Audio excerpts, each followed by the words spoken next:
उपलब्धता के अनुपात में उत्तराखंड को आवंटित हो यमुना जल, बोले श्री महाराज। ऊपरी यमुना नदी बोर्ड की 9वीं रिव्यू कमेटी के बैठक में सिंचाई मंत्री ने रखा उत्तराखंड का पक्ष।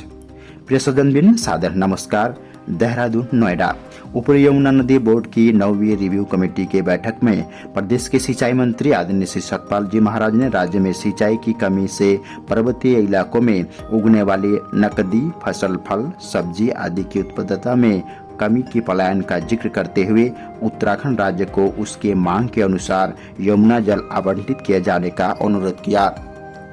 नोएडा गौतम बुद्ध नगर स्थित ऊपरी यमुना नदी बोर्ड भवन में केंद्रीय जल शक्ति मंत्री श्री आर पाटिल की अध्यक्षता में भारत सरकार जल शक्ति मंत्रालय, जल संसाधन गंगा संरक्षण विभाग, ऊपरी यमुना नदी बोर्ड द्वारा आयोजित रिव्यू कमेटी के 9वीं बैठक में गुरुवार को यमुना नदी से संबंधित विभिन्न विषयों पर चर्चा की गई, जिनमें जल स्तर, प्रदूषण और जल बंटवारे के मुद्दे शामिल रहे। बैठक में प्रतिभाग करते हुए प्रदेश के सिंचाई, पर्यटन, धर्म संस्कृति, पंचायती राज, लोक निर्माण, ग्रामीण निर्माण एवं जलागम मंत्री सतपाल महाराज ने कहा कि ऊपरी यमुना बेसिन राज्यों उत्तर प्रदेश, हिमाचल प्रदेश, हरियाणा, राजस्थान और राष्ट्रीय राजधानी दिल्ली, इन 5 राज्यों के मध्य जल बंटवारे को लेकर 12 मई 1994 को एक समझौता हुआ और यमुना बेसिन राज्यों के बीच यमुना जल प्रवाह में से उत्तर प्रदेश को कुल 4.032 BCM जल आवंटित किया गया था। वर्ष 2000 में उत्तराखंड अलग राज्य बनने के बाद ऊपरी यमुना नदी बोर्ड समिति का 6ठा सदस्य बना, लेकिन उत्तर प्रदेश और उत्तराखंड के भी यमुना जल बंटवारे को लेकर समझौता न होने पाने की स्थिति में केंद्र के हस्तक्षेप में बाद उत्तराखंड राज्य को उसकी मांग से लगभग 32% कम यमुना जल आवंटित किया गया। श्री महाराज ने बैठक के दौरान राज्य का पक्ष रखते हुए कहा कि यमुना नदी की बोर्ड की 8वीं रिव्यू कमेटी की 21 फरवरी 2024 की बैठक में उत्तराखंड राज्य को तत्कालीन उत्तर प्रदेश के 4.032 BCM यमुना जल के हिस्से में से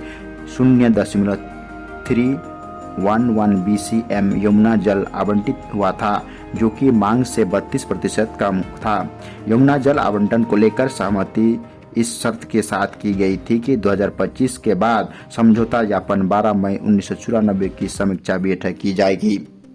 श्री महाराज ने कहा कि उत्तराखंड राज्य को लखवाड़ एवं किसाऊ बहुउद्देशीय बहुपरियोजना से निर्मित होने वाले जलाशयों के दुष्परिणाम का भी सामना करना पड़ेगा। राज्य में सिंचाई सुविधा बढ़ाने के लिए कई कदम उठाए जा रहे हैं, इसलिए समझौता ज्ञापन 12 मई 1994 की समीक्षा करते हुए उत्तराखंड राज्य को यमुना जल की उपलब्धता के अनुपात से जल आवंटित किया जाए।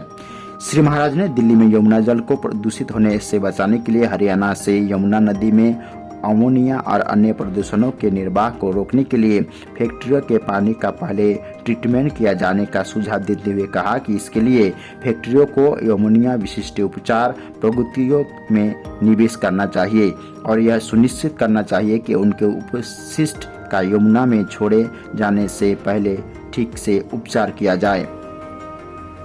नदी बोर्ड रिव्यू कमेटी की 9वीं बैठक में केंद्रीय जल शक्ति मंत्री श्री आर पाटिल, उत्तर प्रदेश के जल शक्ति मंत्री स्वतंत्र देव सिंह, दिल्ली के सिंचाई मंत्री प्रवेश वर्मा, हरियाणा की सिंचाई मंत्री श्रीमती श्रुति चौधरी और राजधानी के सिंचाई मंत्री श्री सुरेश सिंह रावत मौजूद रहे।